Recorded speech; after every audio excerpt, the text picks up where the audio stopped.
नमस्कार दोस्तों बिहार की राजनीति में इन दिनों एक नया नाम गूंज रहा है, प्रशांत किशोर जी। आपने उनका हाल ही में एक इंटरव्यू जरूर सुना होगा, जहां उन्होंने साफ कहे कि मैं मुख्यमंत्री बनने नहीं आया हूं, अगर हमारी पार्टी जीतती है तो हम किसी और को मुख्यमंत्री बनाएंगे। अब जरा सोचिए यह बात कितनी बड़ी है। एक ऐसा चेहरा जिसे बिहार का हर दूसरा युवा जानता है, गांव-गांव तक पहुंच रखते हैं, जिसने राजनीति के सबसे बड़े खिलाड़ियों के साथ काम किए हैं, वो खुद मुख्यमंत्री बनने से इनकार कर रहे हैं। सवाल उठता है, क्या प्रशांत किशोर जी किंग बनने नहीं आए हैं, बल्कि किंग मेकर बनने आए हैं?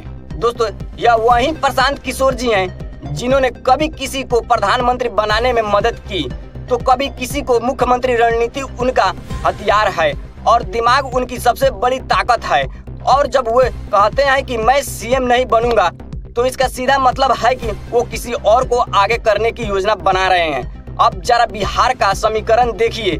2025 का विधानसभा चुनाव आने वाला है। जनसुराज पार्टी का दबदबा लगातार बढ़ रहा है। उपचुनाव में ही पार्टी ने 11% वोट लेकर सबको चौंका दिया था। नई पार्टी के लिए छोटी बात नहीं है। लोग कहने लगे हैं कि बिहार की राजनीति में अब तीसरा विकल्प खड़ा हो रहा है।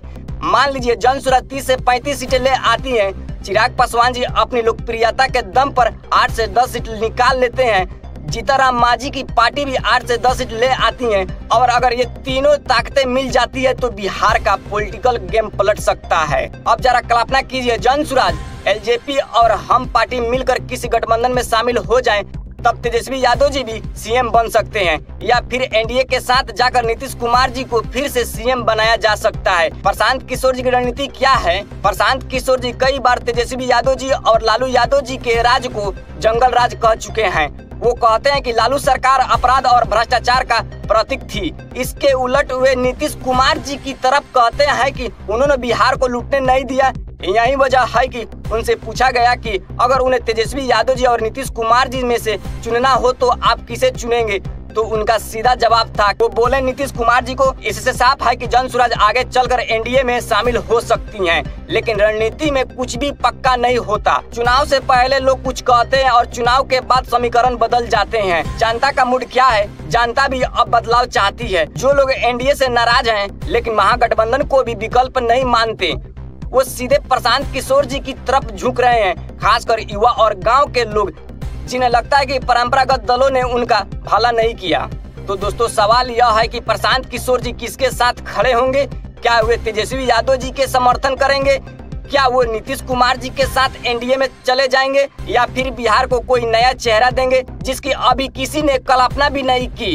इतना तो तय है कि 2025 में बिना गठबंधन को कोई भी पार्टी सरकार नहीं बना पाएगी। और अगर जनसुराज 30 से 35 सीट लेकर आती है तो प्रशांत किशोर जी का रोल बेहद अहम होगा।